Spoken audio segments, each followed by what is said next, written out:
Hello out there. We're on the air. It's Rink Moose talk tonight.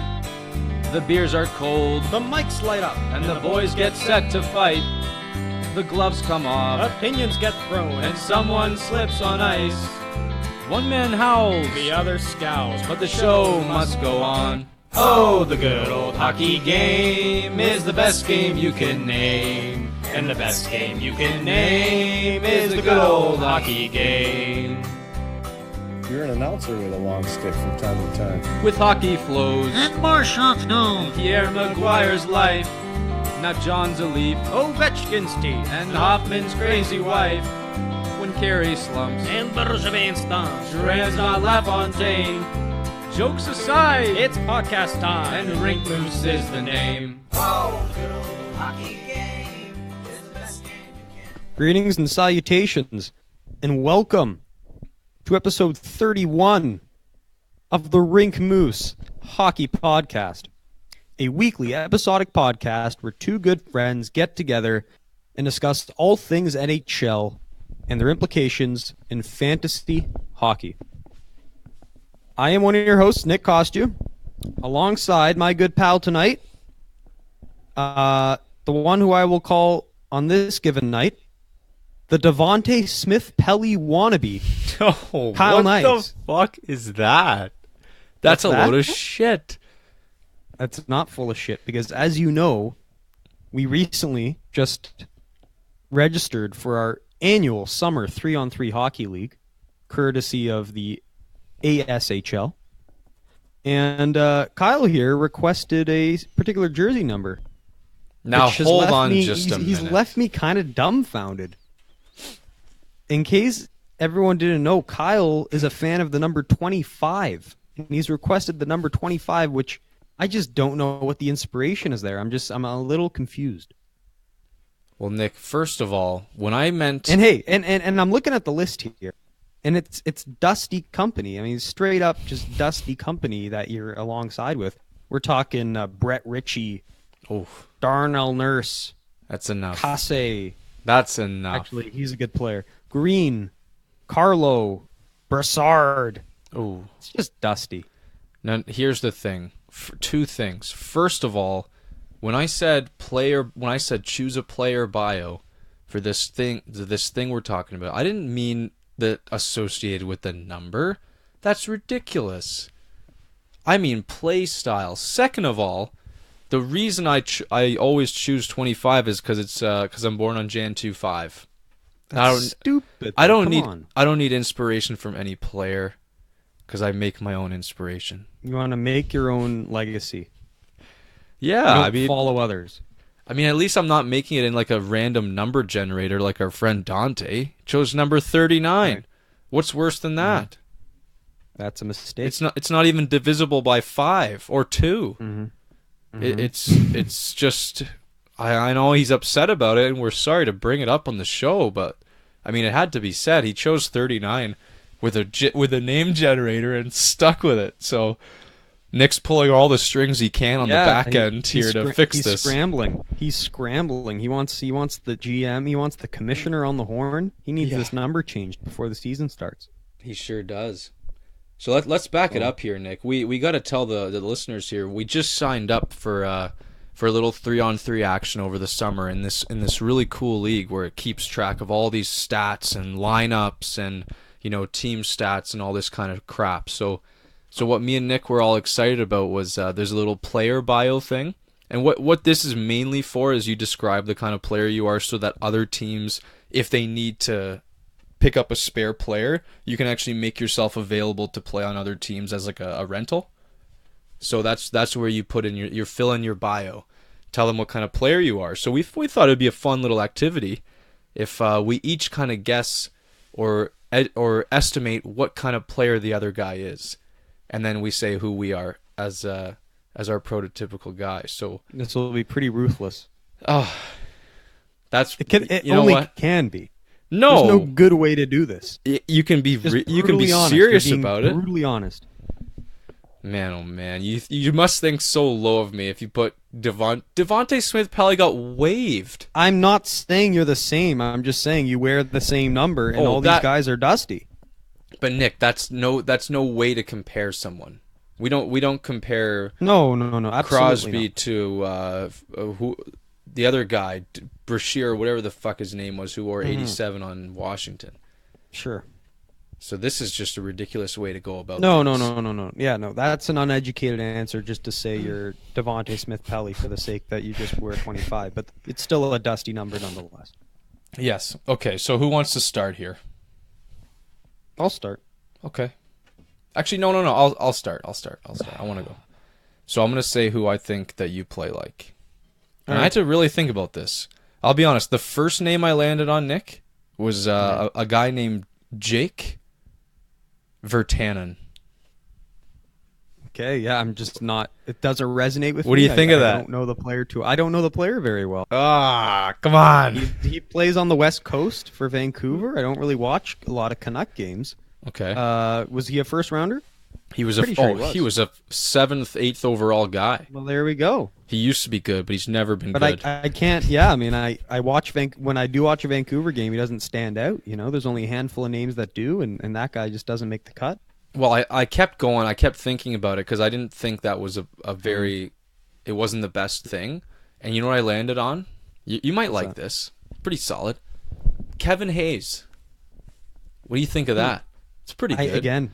I don't watch him enough. No, neither do I. I just think of Kevin Hayes as like a solid guy. You know, not. He gets his shots in. Nothing too fancy here. He's able to grind for you. He'll back check. You know. Good leadership guy. And he's a good character. No frills. Like what I was looking for was no frills. Shoots the puck pretty frequently, and he can dish sometimes. That's good. Yeah. Sometimes. No, I'm flattered. I'm actually shocked. This was not as savage as I thought it was going to be. Well, at first I was thinking savage, then I was like, let's surprise the guy. All right. Yeah. Duly noted. Yeah. Oh, so now you have to say like what you would put in your own bio. What I would call myself is a Zach Hyman. Oh, that's the other one I was thinking of. I got a number of reasons for this one. I will play two ways. I will forecheck tenaciously. I will win the puck off the opposition in their zone. Yes. I will slash guys. I will lift their sticks. I will get that puck, even in shinny, as you know. And you know, I'll back check. I'll kind of be a coach's pet. You know, I'll suck up to the coach, get the extra ice time, listen to his tactics. You know, I often think I'm one of the smarter players in terms of hockey IQ. I know where to be. You know, Dante always says, Nick, you're just in the right place at the right time. That's how you get your goals. It's kind of like Hyman. Yeah. And speaking of which, like that's also it. Like I'm not just the grinder, but I can be a middle scoring guy on it, you know, and that's exactly what Hyman is. That's just what he is consistently every year so far of his career. So, hey, I know it's local and I'm not really thinking out of the box because it's not like a different team, but I watch a ton of Leaf games and this guy is me essentially. Yeah, honestly, I was thinking that too, but then I heard you say earlier, like before we were on the show, you're like, I'm not a Hyman, I'm a playmaker. I don't want to grind. I make great. So I was too. like, damn. I am as well. So I may have to like think about that in the future, like a guy who has that tenacious, you know, play style of Hyman, but also can make some very sneaky good plays sometimes. You know.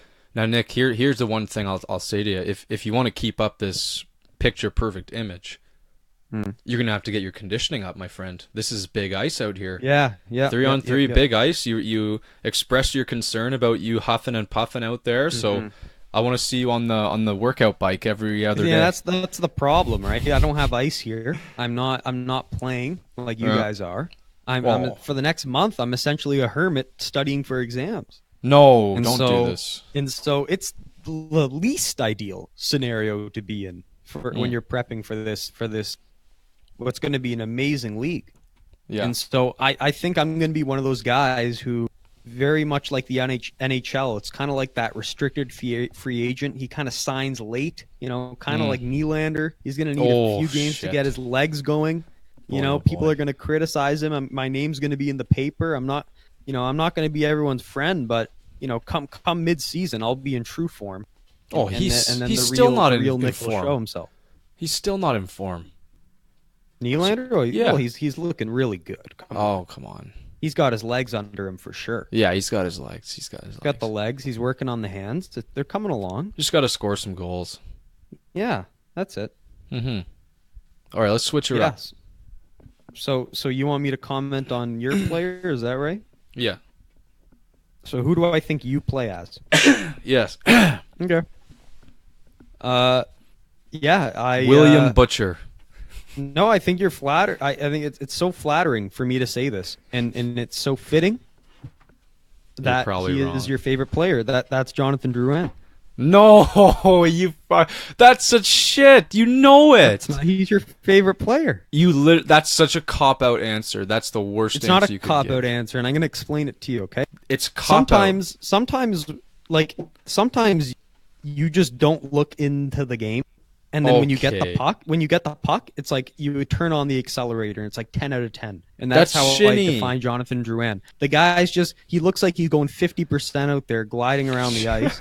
And then when he gets the puck, it's like boom. Okay, now I got to go hard. You are And- so and- full of it. And sometimes he'll make a beautiful play. It'll make the highlight reel, and you'll gush about this great player. And other times, like some You're parts so in the game full of last it. night, sometimes against like that game against Carolina, you just don't know what he's doing. Like he almost tries to do too much. He gets the puck, he almost overthinks himself, and he just makes an awful play. Wow. But there are some things that the two of you don't show. I mean, Drouin, he's probably more emotional on the ice. We saw that with the hand wave recently. He'll get upset on the ice and do stuff like that. You not so much. You keep your emotions on the inside. So yeah. This is poor. I'm gonna say. Why is it here. poor? This is a poor comparison here. You must think so low of That me. was the first. That just went to my mind like from the get-go for all those reasons I just listed. Let's I could see. probably think of another player. I just need time. But that's what just boom popped up in my mind. You are truly an ass. Why? Why is that problematic? This is the probably the player in the entire universe of this sport taking the most heat in the whole universe, including Yeah, but I'm not Earth, commenting Mars, on that. So the I'm just moon. saying play style. Who do you play as? No, You it's know? not like. But now you're He's saying got I have. speed. He's got hands. He's got a wicked shot when he wants to use it. Okay, you have to don't think of shinny because that's different. That's people don't always try it shinny. You're labeling Okay, me fair. for Okay, these fair. bad. You know what? I regret. Okay, you can be defensively aware sometimes. You can be tenacious in an important game. Okay, I'll block shots. I rescind that. You've never blocked a shot for me. So I've until you blocked block a shot shots. for me. You don't block a shot for Nick. Nick, when have we ever played a legit game together? Not shinny. Never. Exactly. Or actually, yeah, back in undergrad. I don't recall you blocking any shots. What you I hell, played you didn't. 2 games? You didn't. You played 3 games. Exactly, You didn't even 'cause I was you didn't even injured. show up. You didn't even show. That sounds like Drouin to me. No. That sounds like Drouin. That one year I traded for him in fantasy off your team. He just sits out the whole year. Oh That's my exactly what you did. Now I don't even we should just move on now. This is getting out of control. This is I'm just getting being way out of honest. hand. I just don't think you fully appreciate how similar you two are. I see myself as relatively defensively responsible when I want to be. When you want to be. But I'd you have to agree. remember I'd agree. this is like you've seen me mostly at shinny. Yes, in a and 3-on-3 playoff game. In a 3-on-3, you are defensively responsible. exactly. Oh, I got. Why not Jonathan Taves? Oh, okay. There we go. It's the easiest No. one. It's so fitting. This sucks. That doesn't suck. Okay, fine. But that's You like yes. Why am I not? Yes. Let's Nick. redo that entire take. How did I miss that? Nick. This doesn't Holy make any. shit! Okay. Holy shit! You How did I relax. miss that? Would you relax? Like it's totally against what you just said. You just Oh, said Jonathan man, no. Drouin, and now you're gonna go to Point. the most defensively responsible player out there. No, he's not the most defensively responsible player out there. He's one of the better two-way I'm forwards. just saying, in terms of like, this is so close. Like in Okay, terms of okay. like just like play and not like half of it is just mannerisms. Like Okay. the two of you are so fucking similar. Like listen to a Taves interview. That's how you would be interviewed. You'd give Okay. the same answers. You'd have the same fucking look on your face. Jonathan Taves. I see. I kind of get what you're saying there, and all that. But I was thinking about it, and I think I'm gonna land on Ryan Johansson, simply for the fact that he's mainly a playmaker. He definitely tries to use his body to, he's got a bit of power forward in him, and he's a decent skater. He's not gonna wow you, but he's a decent skater, and that's probably lower praise than what you said, but I think it's more fitting than Taves, because I know people didn't hear it, but you were really ripping my two-way game just 10 minutes ago. So let's meet in the middle, shall we? Until you mentioned a good point with the shinny stuff. Most of my exposure to you is in the casual hockey realm. Yes. But when it's a real playoff game, you need to win. You'll hustle. I'll you'll back hustle, check so. big time. So no. I stand by the Taves pick. I apologize for calling you Duran, even though there still are glimpses of that. Sure. You will get the puck. You'll try to do too much. You'll think you're Nathan McKinnon, and you're just not. You're just Fair. not. Yeah, no, I get it. And you'll blaze down the zone. You'll whip a shot, quick release. You'll look good doing it, and it'll go like 3 meters wider than that. It's just the reality. That's just it. You're not Magoni. It's not like when you grip the puck, you know where it's going. True, fair enough. That's why my Ryan Johansson pick, 11 goals on the year, makes perfect sense. Perfect sense. Definitely not a sniper. You could score more than 11 goals. Oh, 3-on-3. You were up there with the goal leaders. Top two or three goal leaders, I'd say. I don't know. Depends. I don't usually play that style, but I digress. And you know what? It's funny. It's fun having this conversation because you learn something about the other person that you wouldn't think. Right? I always thought of Kyle as more of a goal scorer than a playmaker. Really? Yeah. And now I'm realizing we can't play together anymore. What? I'm more of a playmaker. I don't try to score. I don't have a great shot, but I can set up plays very well.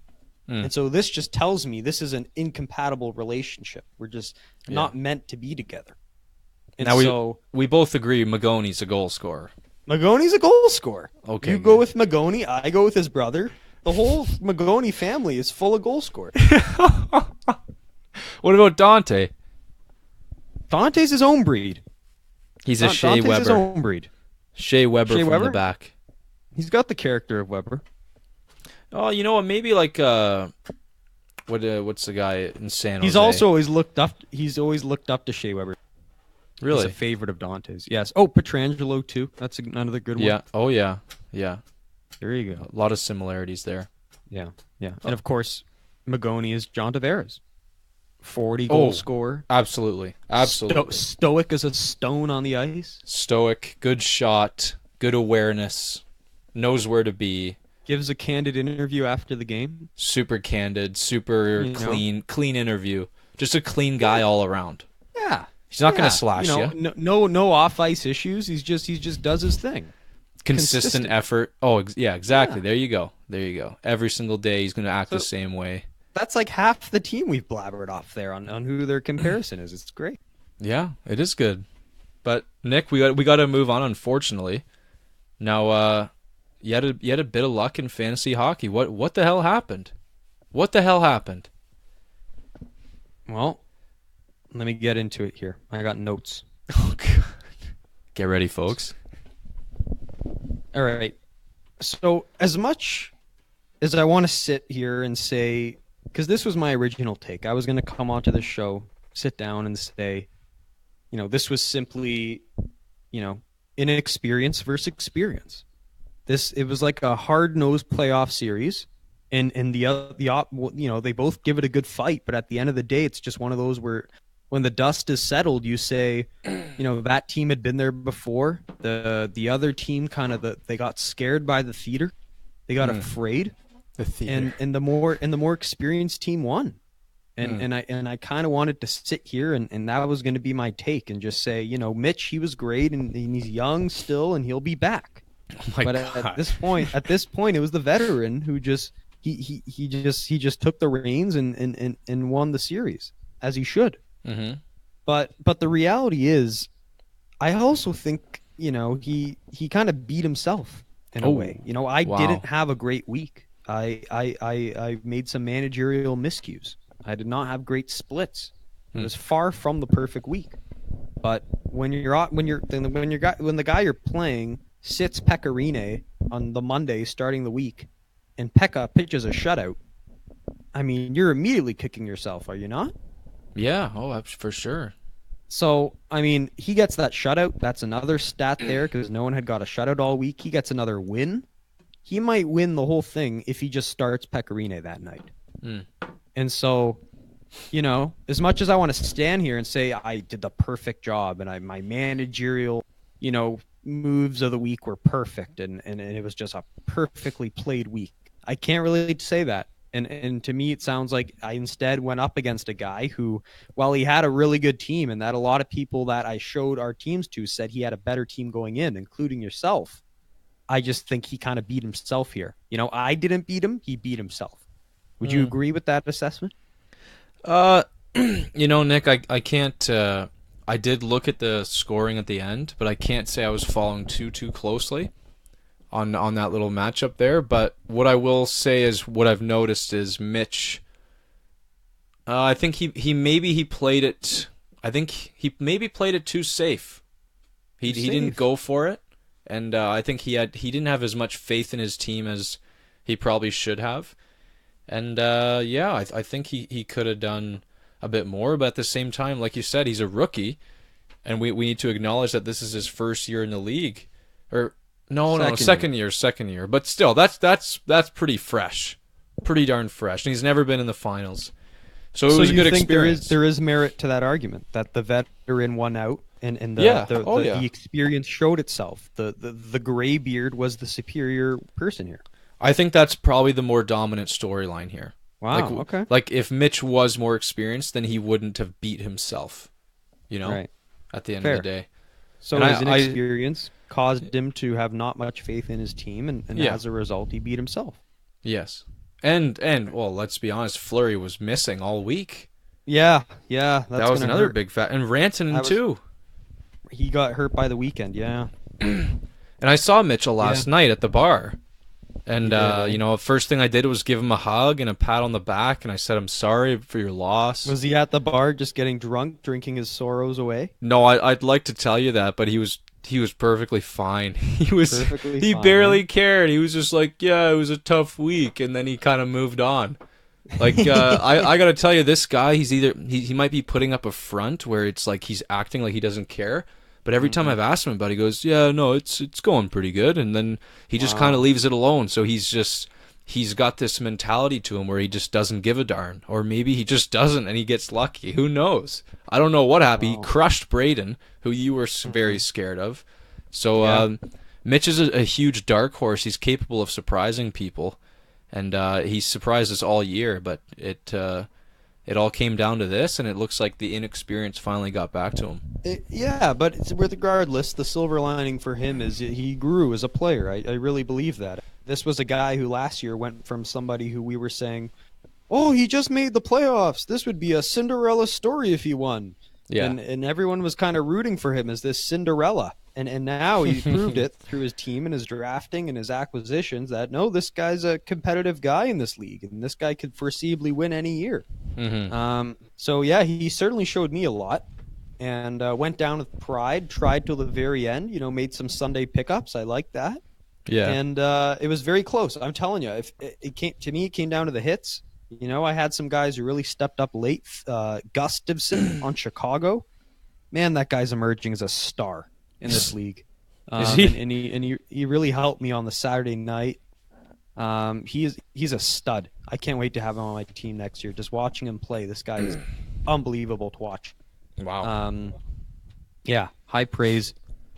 I mean, like I said, it came down to the hit, and the pickups I made were good. The Washington guys, I went hard on the Washington guys with the whole schedule, and I mean, There was never any doubt, and now it was that celebratory feeling when I woke up this morning and didn't have to set my lineup, and it was just I won, and now I get my Whalers jersey. I was just going to ask you, where will you spend your winnings? So is that confirmed? Did you already buy it? No, I got bad luck. I got bad news on that front. Oh, so no. the promotion was $50 off. You get the jersey for $150. But I didn't want to pull the trigger. This was on Thursday, and I saw the deal, and I'm like, okay, I'm getting this if I win. And turns out the promotion had ended by the Friday, and I could not get the $150 rate, so it's back up to $200 now. Will you still buy it? I'm not going to buy it, not for that money. So No, I'm gonna you'll get it somewhere I'm gonna else. wait. I'm gonna store that money. I'm gonna place it in the bank account. No. And the second a new promotion like that pops up, which I'm Don't sure be it so will. cheap. What do you mean? Just It's like buy it $50. online. Buy it on just because I won 200 means I can just spend 200? Well, you buy a fake one online. No, come on. I don't do that. It's got to be Listen. authentic. All I've learned from jersey buying is that buying authentic just ends up biting you in the ass. There's nothing to it. can't- They look the same. They feel the same. The real Drouin jersey I bought, the numbers peeling off. Like, what kind of shit is that? Like, they don't even stitch the damn thing. It's just a waste, and I'm just so disappointed all the time. I don't know. I think you've just had bad experiences. All my jerseys, they're as they are, bought from a reputable retailer, and I got no problems, no hassles. Well, here's the thing. Like, I think some of the times you like buy the jersey and then stitch the number and name on afterwards. But I've never done that. Like the That Leafs might be the jersey, way to go. yeah, the Leafs jersey I got for $30, and if I were to just throw a number on there and a name, I'm laughing. I'm under $100. I'm killing it. Right. But that Drouin jersey broke the bank, and it's just peeling off. I'm gonna have to restitch it anyways. Like, this is just ridiculous. Don't buy real jerseys. It's just a waste. Yeah, or buy the real jersey, no letters, no numbers, and then just find a guy and have him do it. I guess, And, but then and it's it'll like be so great. It'll look fantastic. I'm upset only because way. I shouldn't have to do all that work if I'm going to buy it. Like from I the can't official I can't site. go to bed at night. I can't go to bed at night knowing I own a fake jersey. Oh, It's my just not goodness. authentic. Like that's just there's no pride there. I can't wear that jersey with pride. Just can't do it. I guess Right? so. I can't. It's fake. That's what it says to me. You know? I used to be like you, Nick, and now I've learned my lesson. Like even the McKinnon jersey I got for Christmas. My sister got it from Fanatics. Like, See, that everything's looked fine. official. That looked fine to me. I don't But know the what numbers are problem is. not stitched, so I guarantee you, with a little bit of wear and a little bit of life on it, it will start to peel, and I'm going to be just as pissed. But that's the lesson I've learned. Maybe one day it'll come at you. But Maybe. Yeah, but as of right now, like I said, I'm getting the Whalers jersey. I was debating between the Toronto St. Pat's and the whale tail, but You gotta to get the me, whale. To me, that Whalers jersey is just fantastic. yeah, good.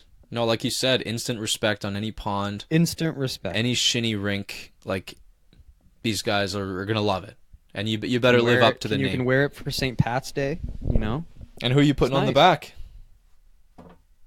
Well, I did recently find out that Pierre's favorite hockey number growing up was 19. God damn. So I could go with McGuire 19. I could Oh. go with Ferraro 26. Lame. I mean, those are the two there. I mean, that would be very fitting. The sports fan in me, and the broadcaster / aspiring journalist in me would appreciate having one of the two great analysts in this country.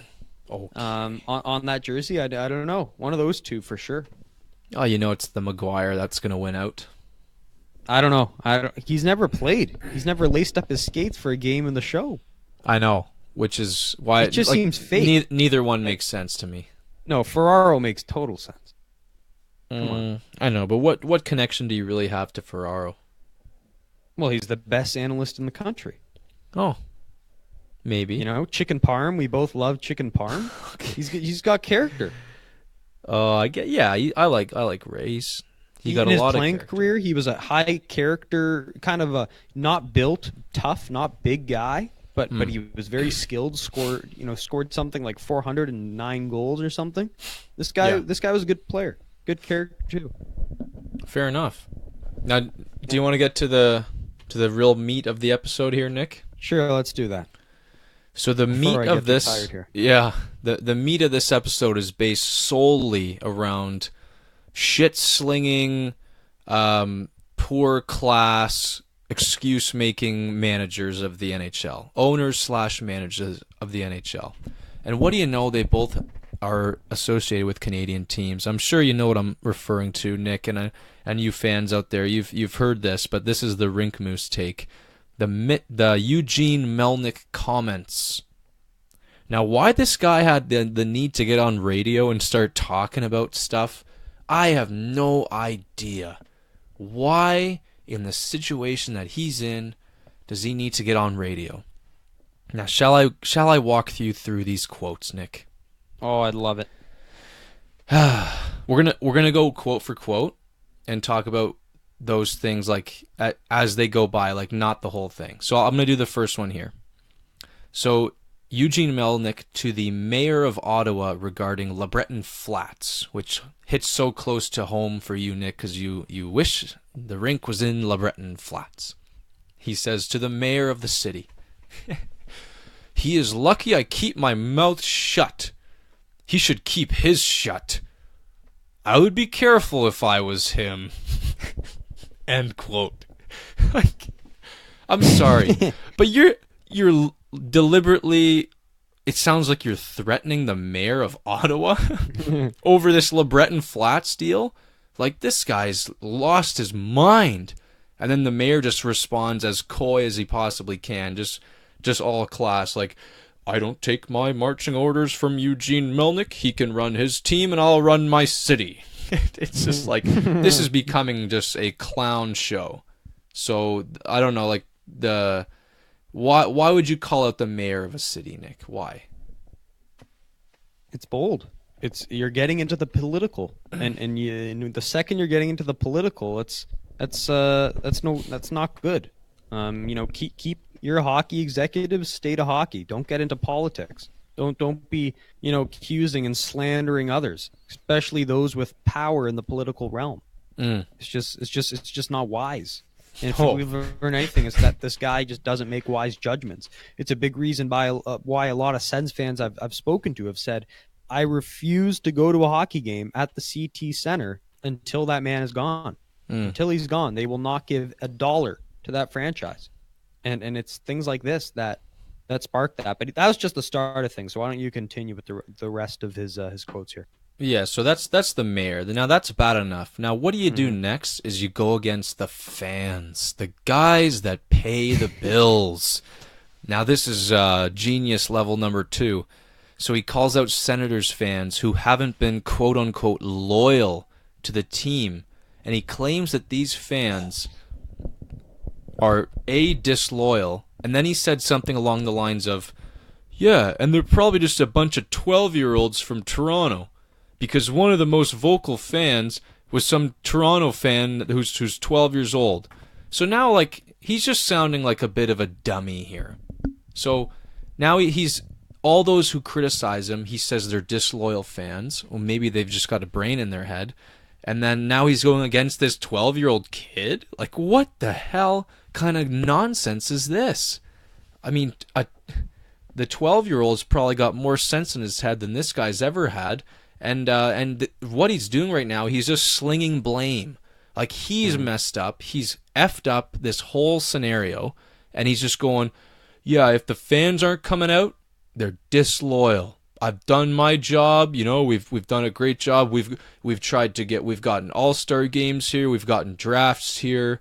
I've done my job to this city." And now he's calling out the fans. So, yeah, another big FU to the whole organization. Yeah. No, that's pretty bad. I mean, the other ones here I think are worse. But I agree. If there's anyone you don't want to call out, it's the fans. I mean, when do you ever hear executives, coaches, any front office person call out the fans? I mean, that's just, those are the ones paying the bills, making sure you still have a job. and you're not doing yourself any favors calling them out. So, tisk on that one too. Yes, and it keeps going. This one I like a lot. He also insinuated that having stars like Mark Stone, Erik Karlsson, and Matt Duchene would hurt his rebuild, and that these players will be too old to help him at the end of their contracts. So he said something along the lines of, "We're better off without them." So that, man, you're not going to sell a lot of tickets that way, man. You're not going to sell a lot of tickets. And then he tries again. He's deflecting blame. So then he turns his attention to the Maple Leafs, the team he grew up rooting for. He says regarding the Leafs rebuild, he says mistakes were made and somebody forgot about defense.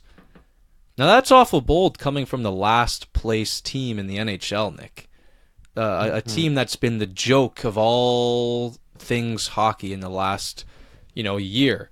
And then this is the best part. This is one of the best parts. At the end of it, Nick, he tries to get all positive and says, we have 17 picks in the top 3 rounds in the next 3 years. Now, Nick, I looked this up. Like, it's just factual knowledge here. They actually only have 15, and they don't even own their stupid pick for this year. So it's a mess. And again, why does he go on radio if he's just going to deflect blame, make himself look like a fool, and just make a joke out of this organization, which is already, as you said by your experience, enduring enough.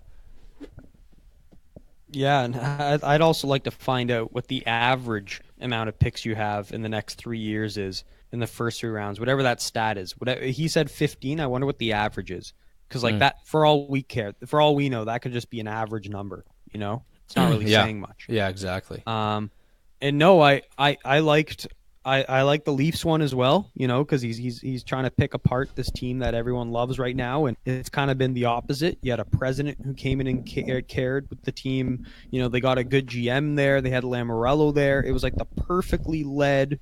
They came in, purged all the, and it was the perfect rebound. And now he's deflecting because he knows he can't replicate the same process, so he's trying to blame instead. And my favorite one was actually him. He was actually calling out media members, individual media members. Ian Mendes, yeah. Ian Mendes. Everyone was like, poor Ian Mendes. Yeah. What was it? It's funny. It was actually funny because he didn't disclose the name of the media member. Like, he kind of just called someone out. And then it was like Ian Mendes on Twitter was like, so Eugene Melnick just called me out for like, here it is. So Eugene Melnick just called me, quote, Bush League on the air. So there's that. Yeah. So it totally backfired because he's probably like, okay, whoever this media guy is, he's going to keep it between us. This isn't going to be disclosed. And then literally the guy goes on Twitter, and now Melnick just looks awful. Oh, yeah. Even worse than he did before. Yeah. So, it's rough. It's stupid, and just regarding the Leafs, like, now go figure, the Ottawa Senators beat the Leafs like last Saturday or whatever. Now the timing's no coincidence. Is when can he say something bad against the Leafs is when he beats them recently. Like, you're such a coward. You're such a little piece of shit. Now the question I want to, like, after reading all this, Nick, and absorbing this, taking it in, I want to ask you. I just simply can't get a pulse on this. What kind of guy is Pierre Dorion? Is he a puppet? Is he a real guy? Is he a man who is stuck in a bad position? Is he Eugene Melnick's buddy? Are they on the same page? Is this guy just trapped like a prisoner, just doing this guy's bidding like some sort of, crazy scenario where the guy's being like manipulated? Who is Pierre Dorion? And I don't know. I feel so bad for him. Well, yeah, that's the thing. Like, I don't. The problem is I don't know who's pulling the trigger on these moves. Like, I want to criticize the Duchene move. I really do. But who do I point the finger to? Is it Pierre Dorion because he actually has control here, or is it Eugene Melnick basically, calling all the shots, saying which managerial moves to make, and Pierre's basically the guy who has to take the hit for it. You know, I don't know. Maybe they have an agreement. Maybe he's saying you can stay on the job, you can keep getting the money, you know, you can keep getting the salary, but you're going to be to blame for all these moves, and I'm not going to be the blame. I'm basically going to be hiding behind you. You're going to take all the bullets. So it is weird because no one really knows the truth there. And when he gives these interviews, Pierre, he just looks sad. He looks like someone who's being dominated and controlled by someone else. Exactly. You know, so it's a very dirty situation, and I want someone to get to the bottom of it. I want some investigative journalism done down. I want some boots on the ground. I want Gary Bettman on the ground there to solve what's going on there. Oh, and I you know, it's just a mystery. It's all a mystery. And that's the question: is when does he step in? Can he step in this situation? I don't know the answer to that. But there's going to be a point where these Ottawa fans, if they have any strength in them, they rally, they petition, they do something to make their voice heard on this matter. Like, get this guy out of here. They already have the billboard around the city, like Melnick out or whatever it was. But like so far, Bettman has just been super cool about it. He says he trusts in Eugene Melnick and he's saying all the right things, but at some point the dam's got to break, Nick. No one wants to play here. Like, that is a cold hard fact. You're not going to get any free agents as long as this man is here. You won't get any free agents because he's made it clear with his comments and his actions that he doesn't want to sign these guys. Like, these young guys or these prime age guys, he will not sign them to a prime contract. Like, he's not willing to sign Erik Karlsson. He wasn't willing to give Mark Stone the money that he wanted. It's nasty, and this team is not going to have success with this guy around. It's a fact. Well, to address that, did you hear the most recent news about the president? They're looking for a president, and he wants him to be Brian Murray-like. That's what I heard. Well, I only think good things can come from a president because he's kind of the missing gap between the GM and the owner.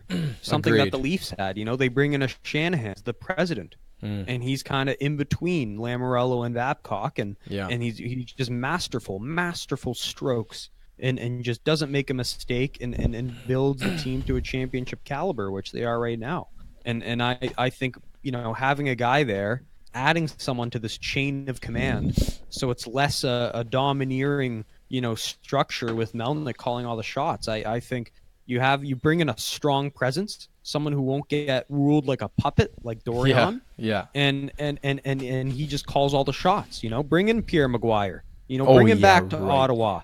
Have him call all the shots. He'd teach Melnick what's up. You know. The problem here is, Nick, who is hiring this guy? Is it Dorion or is it Melnick? Because Melnick's only going to hire a guy that sees eye to eye with him. I'd love for Dorion to hire this guy just to be as, like, you know what? Act as a buffer, let me do my thing, and keep this guy in the background. Because if you remember how Brian Murray was, God rest his soul, he was just a really well-respected guy. And if you remember correctly, we didn't hear almost anything out of Melnick when Brian Murray was around. Like, that team wasn't in the news for any bad reasons. All you heard was, you know, it's a Cinderella story. You remember the Hamburglar run. I want this team to do well. Everything about the Ottawa Senators was, this team is easy to cheer for. You know, they're a scrappy bunch. Like, it's a great little scenario here. And when Murray left, maybe Melnick found some sort of need to fill like a different role, to get more involved. Like, he just seems like he's way too involved and that he's pulling a lot of these strings, and it's just gone such downhill from there, you know? Yeah, no, that's a very good question. And the second question to be asked is who this man will be. And I heard rumors of Peter Chiarelli making a comeback. No. I'm sure a lot of people are hesitant about that one, but no. Apparently he's a strong candidate. You know, he still has the success he can hang on to in Boston. He's an Ottawa local. He's a trained attorney. I think it would be very fascinating if you added a guy like that into this you know, shithole of personality. Nick, fascinating but not good though. That's like, I want this to No, improve. I don't know. I'd love to just watch from the outside because I'm not a Sens fan. But yeah, no, that's a good point. I don't know if any good could come of that, given his recent track record. Yeah, that's nasty. I don't know who this is going to be, but it's going to have to be a strong character, and someone who's just willing to say, "Hey, listen, you're the owner, pay up the money, and shut up. Just get out. I don't want you. You don't need to know that we have seven. You don't have to say that you have 17 draft picks in the next 3 years. It doesn't even concern you right now. Don't even talk about the team. Just shut your mouth. Like, that's what this guy needs to do right now. Otherwise, he's gone. Like something is gonna break, and someone's gonna find a way to get him out of there. But that's Melnick for you. That's Melnick. Do you want to move on to the next guy? Yeah, no, I think we hit on a lot of buttons there. But like I said, I love the Mendez thing. When you criticize media members and it just backfires like that, it's so good. Did you see his later tweet? Ian's later tweet? No. About the daughter? No. So he posted a photo on Twitter, and this was just totally an example of taking the high road.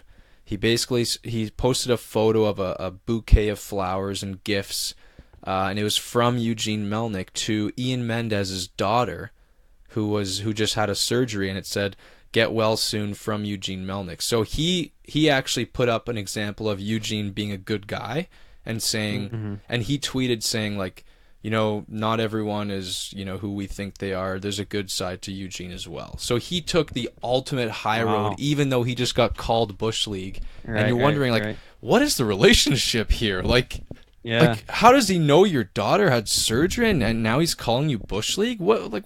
It almost makes it. Well, it certainly does make Eugene look even worse, because it's like, who is this guy? What is the relationship here? It doesn't make any sense at all.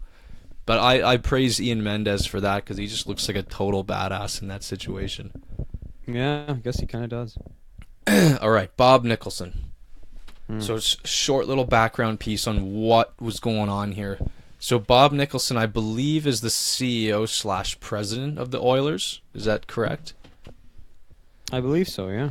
He's definitely not the owner. He's definitely not the GM. And he was at a season ticket holder meetup, or basically he goes in to explain to the season ticket holders, what happened and why they should renew their shit. Something along those lines. He's trying to get season ticket holders back. So I'm going to read you just a flurry of quotes, and each one is better than the next. All right, so regarding the Oilers season. Quote, "Toby Reeder will not be signed by the Edmonton Oilers at the end of this year. Toby Reeder was a player that other teams wanted. He came here for 1 year because he wanted to play with Leon Draisaitl, who plays with him on the German national team. He thought if he wasn't playing with Leon, he'd be playing with Connor, and he'd score 15 or 16 goals, and instead of making $2 million, he'd sign a 4-year deal at $3.5 million. Toby Reeder hasn't scored a goal. Toby Reeder has missed so many breakaways. If Toby Reeder had scored 12 to 14 goals, we'd have probably made the playoffs." So what are your initial thoughts on these quotes? Honestly, I was shocked. And I got to apologize to everybody, because about a month ago on this very show, I brought up this man. Didn't know much about him, but, I quoted my good friend, the Peanut. And he said, "Listen, this man is an honorable man.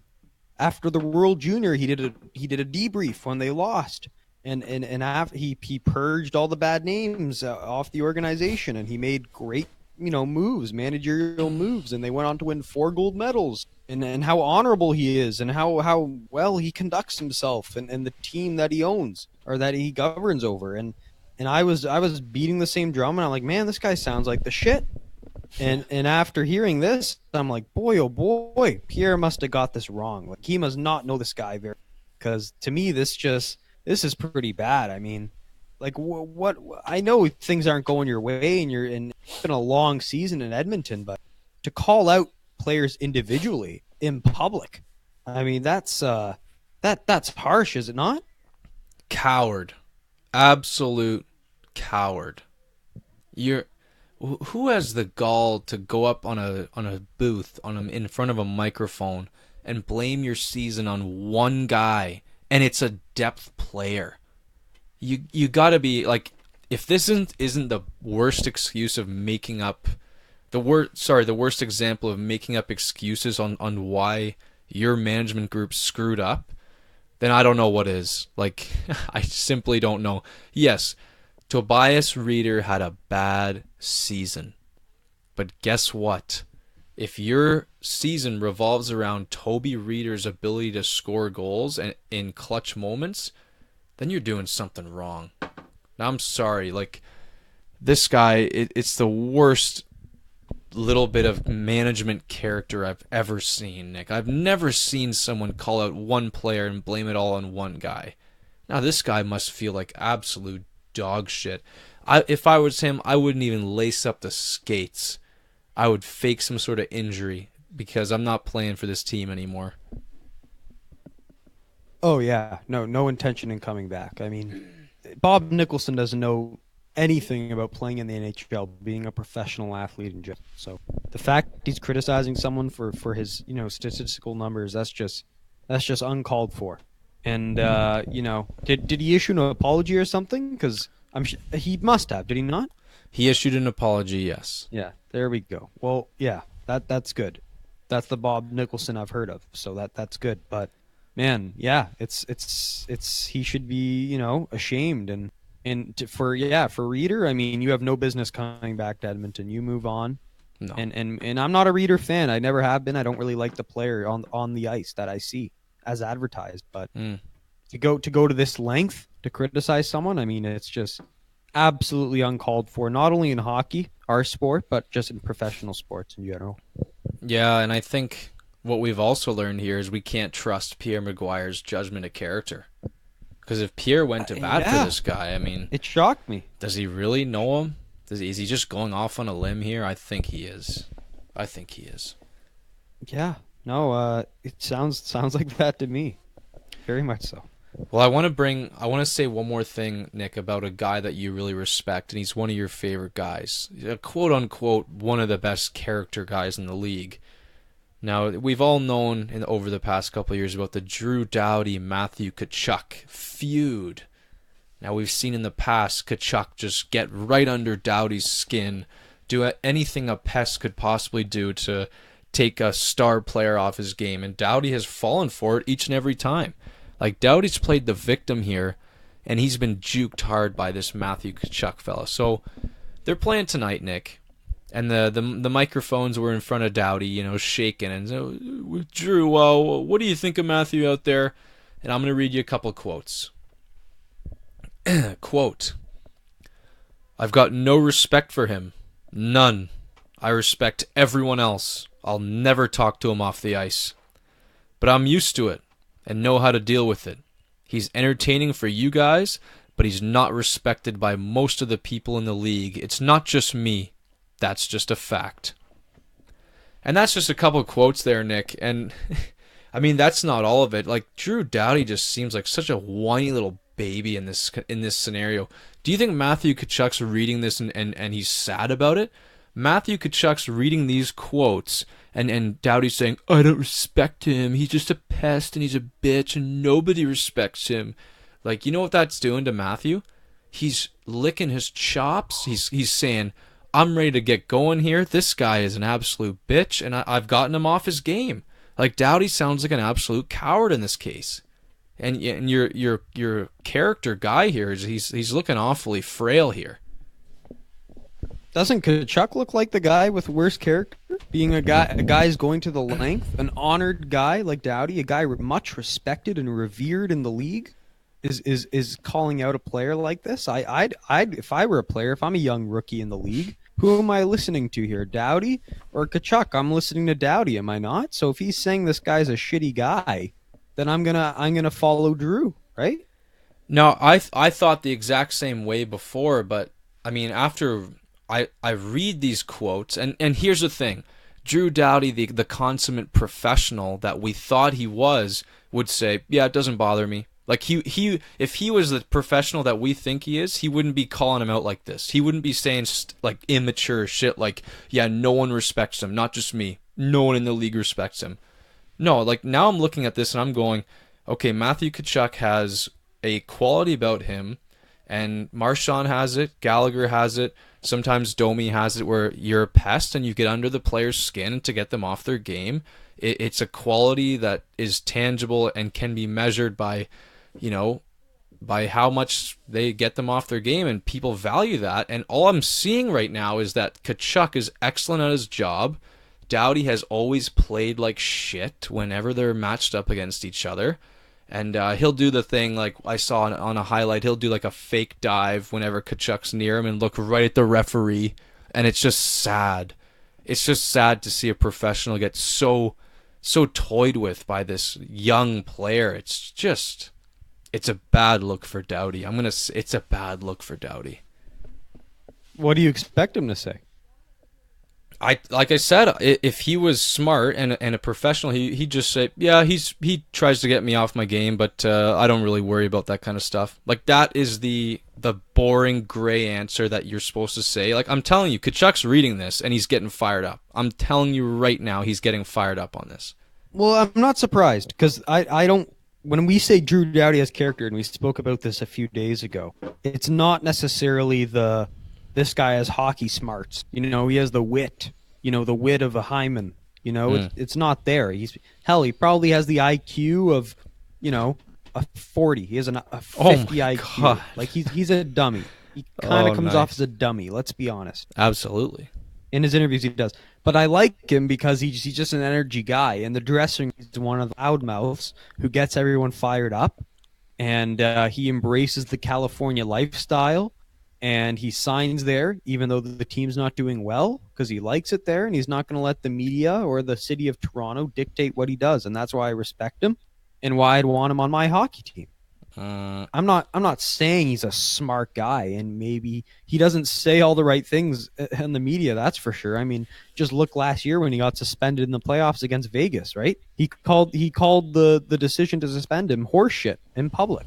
Yeah, and people love that, because of how blunt he is and how much he just says the truth, which I think is much needed in this league nowadays.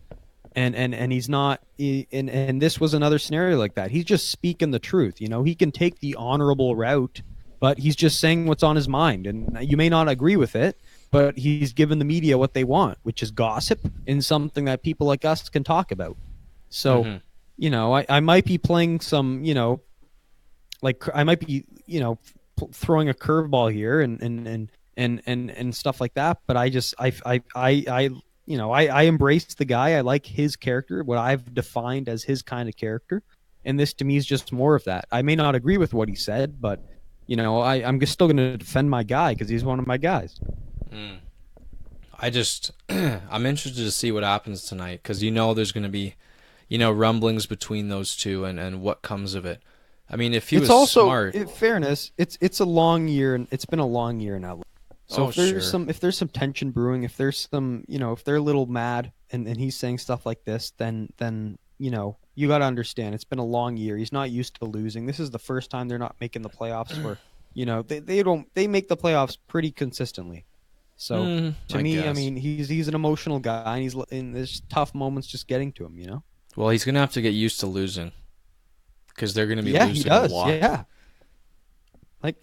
He absolutely traded the city, the lifestyle, for winning. Mm-hmm. But he's won already. He's won 2. So did he make the wrong call? Some people would say he didn't. I'm in that boat. Because he's got what he wants. His lifestyle. Got 2 rings. He's got 2 rings, and he's in the best city in North America. Disagree by a lot. A lot. You've never been. I know, but you're an armchair expert. He's probably never been to other places, and you've never been to other places, so neither one of us can comment. I'm just saying, it's a nice city. He chose well. I've been to both Toronto and LA. I mean, it's pretty evident what's the nicer city. Hey, I'm not saying Toronto's anything nice. I'm just saying, there's other places.